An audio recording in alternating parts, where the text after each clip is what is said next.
اور یہ سوال ہے کہ ہمارے ہاں ایک کنسپٹ ہے کہ بھئی تم خود تو نیک ہو جاؤ پھر نیکی کا حکم دے لینا.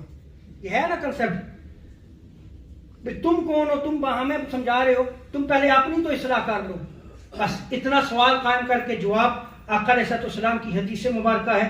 حضرت انس بن مالک رضی اللہ تعالیٰ عنہ بیان کرتے ہیں, ہم نے عرض کی یا رسول اللہ صلی اللہ علیہ وسلم, ہم نیکی کا اس وقت تک حکم نہ دیں جب تک اس پہ عمل نہ کر لیں, اور کسی برائی سے نہ روکے حتیٰ کہ تمام برائیوں سے ہم رک جائیں. تو آقا علیہ السلام نے ارشاد فرمایا بلکہ نیکی کا حکم دیتے رہو. نہیں, پھر بھی نہیں رکنا, نیکی کا حکم دیتے رہو, خواہ تم اس نیکی پر عمل نہ کرو, خواہ تم اس نیکی پہ عمل نہ کرو لیکن نیکی کا حکم دیتے رہو. ہمارے یہاں یہ کنسپٹ ہے نا, آپ تے کرتا نہیں سانو سر دردہ پیدا پہ ہوئے نا, یہ حضور کی حدیث کے خلاف ہے. یہ چیز, یہ کنسپٹ آقا علیہ السلام کا دیا ہوا نہیں ہے, وگرنہ یہ امر بالمعروف و نہی عن المنکر ختم ہو کے رہ جائے گا.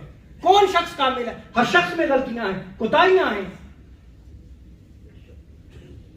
اور حضور نے شاہ فرمایا کہ برائی سے منع کرتے رہو, خواہ تم تمام برائیوں سے اجتناب نہ کرو, نہ بچو, پھر بھی تم جو ہے وہ برائی سے جو ہے وہ روکتے رہو.